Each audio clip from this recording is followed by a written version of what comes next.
So the people are the protectors of the faith. This is a basic rule of orthodoxy. If we go back to the 1848 encyclical of all the patriarchs, the Pope, that's exactly what they say. The people are the protectors of the faith. The people don't want innovation. The people reject innovation.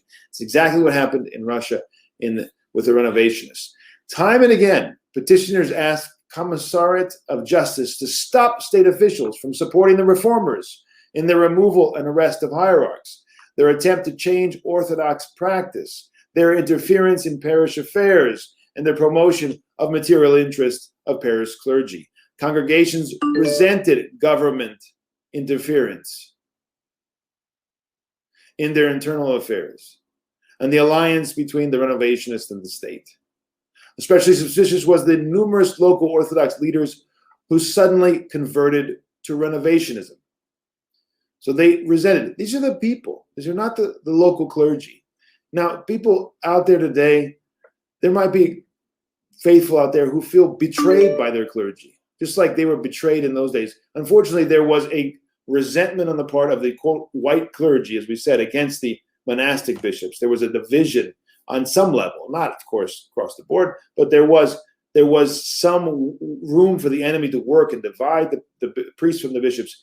And there was a lot of poverty among the priests. There was a lot of neglect by the state and by the church hierarchy to the priests. And so there was resentment, and there was a desire among some to achieve economic and political stability and recognition. And so they followed the renovationists, essentially dividing themselves from the people. And the people had to stand up to their own priests who had become renovationists. They had to stand up and resist.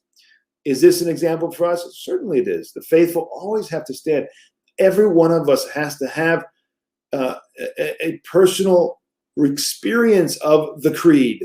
And when we confess it, to believe it and to understand what we're confessing, and to pledge ourselves to defend the faith that we confess. Absolutely. And this is a great example for us, the resistance to the renovationists. Betrayed by those they trusted and worried by the innovators of the reformers, the Orthodox masses were convinced that renovationism was foreign to the faith, and some likened it to a religion of the antichrist. So the faithful, they didn't wait for someone in academia or one of the hierarchs to tell them this is the spirit of antichrist that they're encountering. They knew it from experience. In one of the stories there, in Lipetsk province, most Orthodox believers refused even to enter renovationist churches for fear of receiving the mark of the Antichrist. Now, some of our enlightened intellectuals today will say, oh, that's stupid, ignorant peasants who don't understand. It wasn't, of course they weren't the Antichrist. Of course they were of the spirit of the Antichrist, absolutely.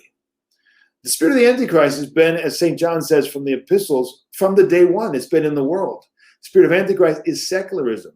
And this was a very, very secularized, worldly version or distortion of orthodoxy. And the people understood that instinctively. They had an experience of the ethos of orthodoxy.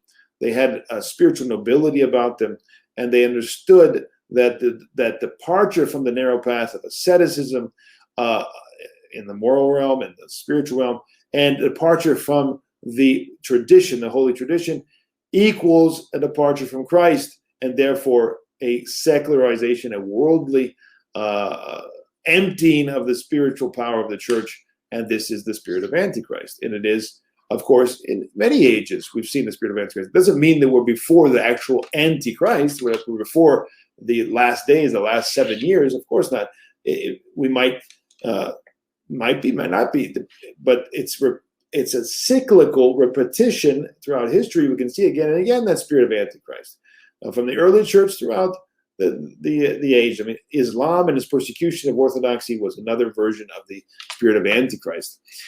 So again, we have other stories here that illuminate how the Orthodox dealt with renovationism. Many faithful rejected the renovationist claim to be the authoritative governing body of Russian Orthodoxy. In a petition to the Commissariat of Justice from January 1923, parishioners from Moscow's Valam Monastery argued against transferring his property to the Renovationist High Authority because it was a completely different organization in religious spirit. So they didn't look just legalistically at what was going on with the renovations. Did they have the actual authority or not on a legal plane? Did they have the recognition of the state? This is what some people are doing today with certain groups of Orthodox.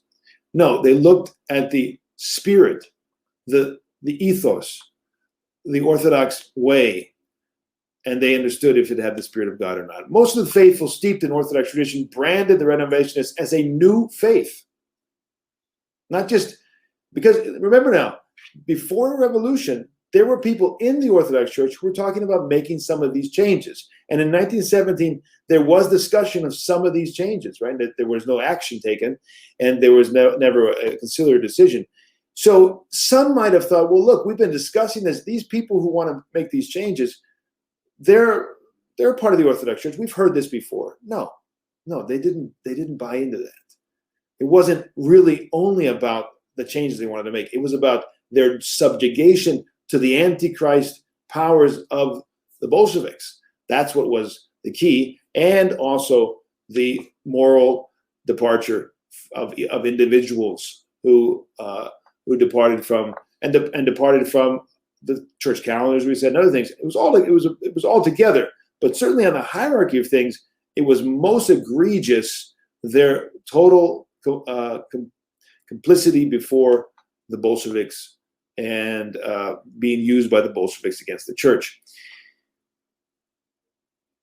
A priest serving in the countryside near Kazan reported that in his remote area, the people shared rumors of a new faith in Moscow that did not recognize icons or keep the fasts, and most important, was being supported by Soviet power and has just become the state religion of the Russian Federation, or the Russian Soviet, which will become the Soviet Union. So there you have another example of the intuitive, heartfelt response of the faithful. Orthodox laity sought to keep renovationists and other agents of the Soviet state out of their parish affairs. Both the Bolsheviks and the renovationists were a threat in this regard, since there existed insoluble conflicts between everyday, deeply embedded Orthodox life and the new society which was emerging. So they saw the renovationists as a part and parcel of the rejection of their way of life, of the Orthodox way, the old way. Parishioners responded to this threat by driving the movement from the holy ground, that is, out of the parish church building, denouncing renovationism as a heresy that had to be expunged lest it defile the holy faith. They did not stop after liberating a specific church from renovationist apostasy. Their goal was nothing less than the reclaiming of every parcel of Orthodox ground from these traitors to the faith. Now, mind you, the person writing this is an academic. It's not a monk or a priest. He is writing this, and he's writing on the basis of everything he's found in his research from the archives and what he's seen as the overwhelming response of the faithful. So this is not a biased researcher painting it to make it look, the Orthodox look good. This is a scholar who his job is to report what he's finding in his research. And I want to just stress the Greek word is much better, but in English I get translated as manliness. I mean, the courage, the strength of these faithful, the decisiveness, the risk they're taking, the boldness in confessing the faith and in resisting heresy. This reminds us of, for instance, the Council of Florence when they returned, and the story is that they threw the hierarchs out. They rejected them out of hand. Physically were angry at the betrayal of the faith. This reminds us of during the Iconoclast, the first martyr of the Iconoclast heresy was some women who went when there was a soldier sent to remove the icon from above the gate, the icon of Christ above the gate going to the palace, I think it was. They put the ladder. The soldier went up, and these women threw the soldier down and actually killed the soldier. I think this is my understanding. And they became martyrs. They were executed. Those are the first martyrs against the iconoclast. This is the response of the faithful. Not that we become violent, but we, of course, now the methodology is still going to be deeply Christian, but it doesn't mean we become doormats. It doesn't mean we just, peace, love, and harmony. This is not the Orthodox response. That's not love. Love is to confess and to resist the destruction of the church, the destruction of the temple, the destruction of the faith when it's being threatened. This is the Orthodox response, not any kind of passivity before the destruction of the things of God. Okay, yes, we love our enemies, absolutely, but when they attack Christ, we defend. When they attack the church, we defend the church. We don't. Loving the enemy doesn't mean that we're going to become a doormat to the powers of antichrist and those who wish to destroy the church.